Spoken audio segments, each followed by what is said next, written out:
Okay, I'm aware of what this might look like, but this is one of my favorite t-shirts because I love biking. Welcome to episode 6 of Financial Dad. In this episode, we're going to talk about quick and actionable things that you can do right now to save some money during this 2020 recession. And before we go on, I just want to say that I increased my viewership or subscribers by 60%. That's right, overnight, 60%. Huge statistic. I went from 5 subscribers to 8 subscribers. Woo! Okay, just 92 more subscribers to go before I get youtube.com/financial dad. Okay, so like I said, I have some quick tips on you guys on how you can save money. The topics include entertainment, cell phone plan, groceries, credit card, and shopping. So without further ado, let's go Team Dads. Okay, so entertainment. What are you doing for entertainment at home right now? There's a lot of free things for us to do, so you don't need a subscription to Netflix.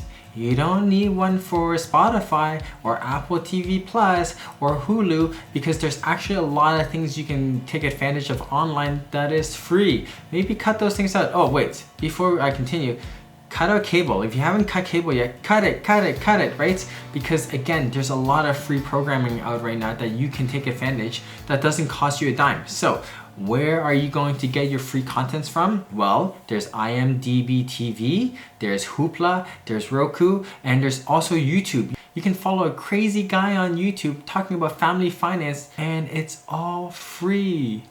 Okay? The other thing is, if you have an Amazon account, not an Amazon Prime, but just a regular Amazon account, Amazon is now streaming kids programming for free. So your kid can watch Arthur, they can watch Caillou, and a whole bunch of other stuff all for free. So I think that's a big thing. It's really great because if you can cut those things out, those are small monthly expenses that adds up over time that you don't have to incur. Thumbs up. So the next topic I want to talk about is cell phone plans, right? Right now, the way I interact with my friends are all online. I'm not even calling anyone anymore. I don't have anyone to call right now anyways, but I don't call anyone. And if I do hang out with people, because I can't leave my house, my city is in lockdown, we use Google Hangout. So that's a great one. But if you still need your cell phone, most of us do, maybe consider downgrading the cell phone plan. So instead of paying $50, $60, $70 a month, you can lower it. So an alternative for you guys would be signing up with T-Mobile. T-Mobile has this T-Mobile Essentials plan, and you can have 4 people on there, $30 per person. So at the end, as a family, you're only paying $120, which I think is pretty good.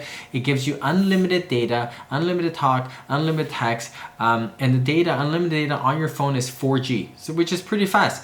So the other thing I like about this T-Mobile plan is that you can tether. You can tether your data from your phone to another device, such as a laptop and tablet. While you won't get 4G speeds, you'll get 3G. It's free. So let's talk about groceries. There's a lot of ways to saving money at the grocery store. One common suggestion that everyone gives is have a list. Before you leave your house, have a list. Boom, boom, boom. 1, 2, 3, 4, 5, 6 items, right? So you have that list and don't deviate from the list so that when you get to the grocery store, you follow it.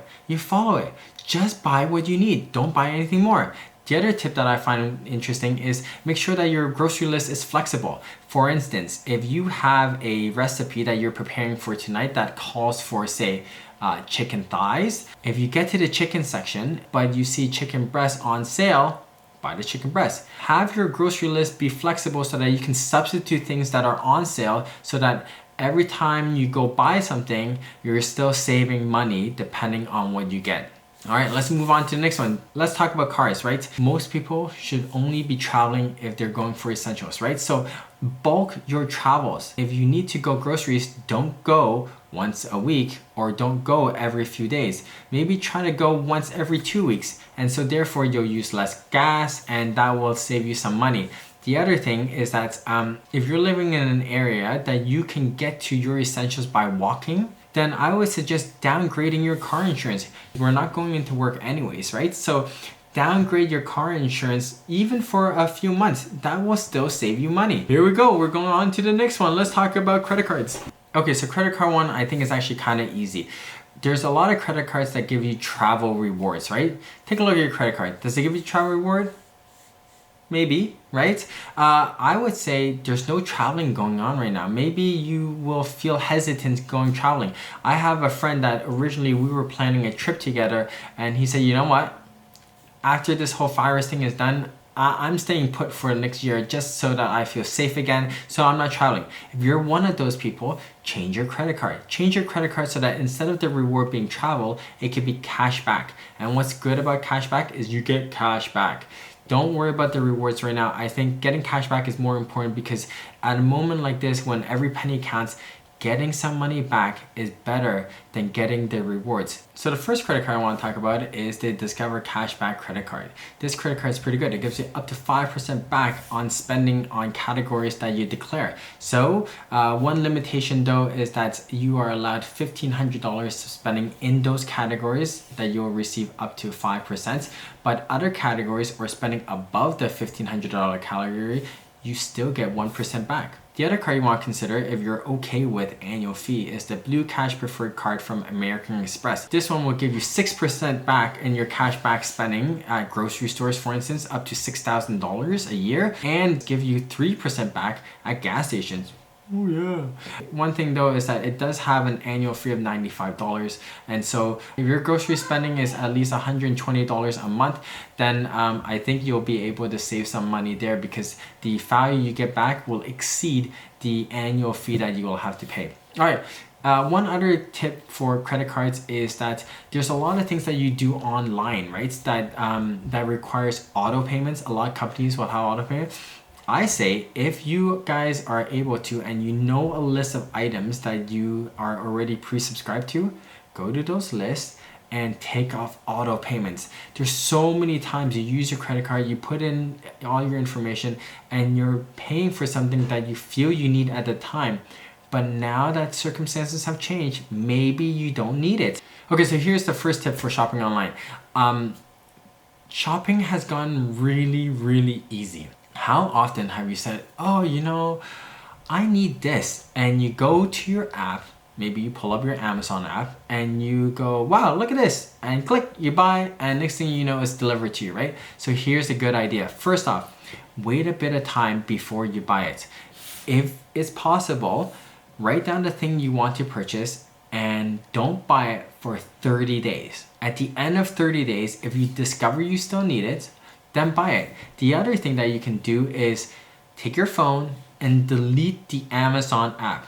I'm not saying delete your Amazon Prime accounts. I'm just saying delete the app, because if you delete the app and you find that there's something you need and you want to buy it, then you will go to your computer, open your web browser, you'll go to the Amazon website, you'll search for the item, you'll punch everything in, and then you'll buy it.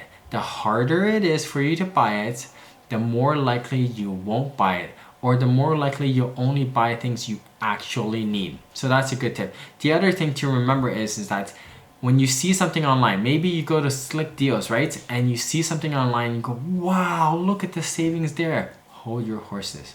Just remember, just because you're buying something that the MSRP is usually say $500 and it's on sale for $300 and you buy it, it doesn't mean you saved $200.